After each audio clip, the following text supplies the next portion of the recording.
The greatest fighter of all time returns, जिधर Jon Jones स्टीपे की fight को बहुत इजी बना देता है और राउंड 3 में वो स्टीपे को नॉकआउट करता है by spinning back kick. Heavyweight division में आने के बाद भी John Jones spinning back kicks को थ्रो कर रहा है, तो ये काफी क्रेजी था देखना। और पूरी फाइट में स्टीपे के पास कोई आंसर ही नहीं था कि वो कैसे जॉन जोन्स को काउंटर कर पाए। ये पूरी fight John Jones perfect way से करता है, जहां पर राउंड 1 से ही वो स्टीपे की बॉडी को टारगेट करने लग पड़ता है और जिस वे से वो स्टीपे को ग्राउंड में लेके जाता है, आई मीन स्टीपे को पता भी नहीं चला कि वो कैसे टेक डाउन हुआ है। और वहां से जॉन जोन्स स्टीपे को पूरी फाइट में ग्राउंड में रखता है। ये फाइट फर्स्ट राउंड में ही ऑलमोस्ट फिनिश हो गई थी, जिधर ये बात क्लियर है कि सबसे बेटर वे से एल्बोस को यूटिलाइज करना जॉन जोन्स को आता है, जहां पर वो हार्डली कोई पंच को थ्रो करता है बट लगातार अपनी एल्बो से स्टीपे के फेस को स्मैश कर रहा होता है। और मुझे लगा कि ये फाइट तभी खत्म हो जाती, बट स्टीपे ने अपना हाथ दिखाया है, वो ऑब्वियसली एक लेजेंड है, तो वो सर्वाइव करके नेक्स्ट राउंड्स में फाइट को लेके जाता है, जहां पर राउंड 2 में भी वैसे कुछ ज्यादा हुआ नहीं है, बट जॉन जोन्स ने वहां पर भी स्टीपे की बॉडी को बहुत ज्यादा टारगेट किया।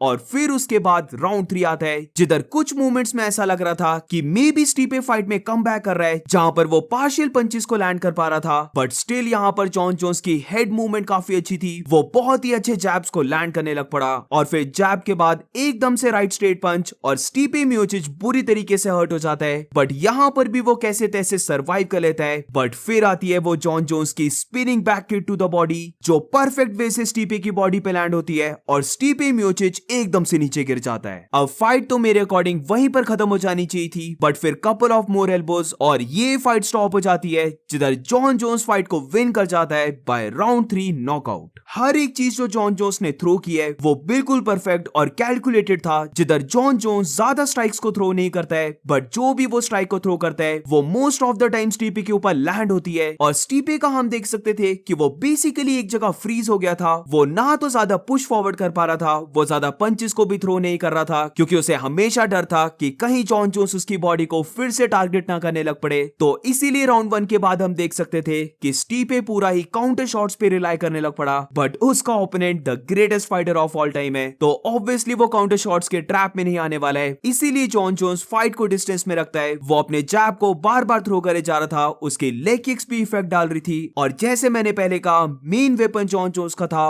वो बॉडी किक्स। एक और चीज मैं यहाँ पर मेंशन करना चाहूंगा जो जॉन जोन्स ने बहुत अच्छा डिफेंसिव वे से किया है, जहां पर उसकी हेड मूवमेंट तो ऑन पॉइंट थी, बट एक और चीज को अगर हम देखें तो जब भी स्टीपे ने जॉन जोन्स के ऊपर हल्का सा भी पंच लैंड किया है और वो सोच रहा था कि वो जॉन जोन्स के ऊपर प्रेशर को डालेगा, तो यहाँ पर नोटिस करो कि कैसे जॉन जोन्स अपने लीड हैंड को एक्सटेंड कर रहा था, जो स्टीपे के हेड पे जाके लग रहा था, और स्टीपे इस हैंड की वजह से पुश फॉरवर्ड नहीं कर पा रहा था और उसे फिर से रीएडजस्ट होना पड़ रहा था। तो हेड मूवमेंट देख लो, एक्सटेंडेड हैंड्स देख लो, या फिर जब जैसे तैसे स्टीपे अपने डिस्टेंस को क्लोज कर ही ले रहा था, तो तब भी जॉन जोन्स बहुत अच्छे वे से सर्कल अराउंड करे जा रहा था, सेंटर ऑफ द ऑक्टेगन में फिर से फाइट को लेके आ रहा था, और यहीं से फिर से स्टीपे को रीएडजस्ट होना पड़ रहा था, जिसके एडवांटेज लेते हुए जॉन जोन्स उसके ऊपर जैब्स हो गए, लेग किक्स होगी या फिर बॉडी किक्स होगी, ये सब थ्रो कर रहा था। तो फिर से एक बार जॉन जोन्स अनस्टॉपेबल रहा, और इस फाइट में भी जॉन जोन्स को कोई भी प्रॉब्लम नहीं आई है, वो काफी इजी वे से फाइट को विन कर गया।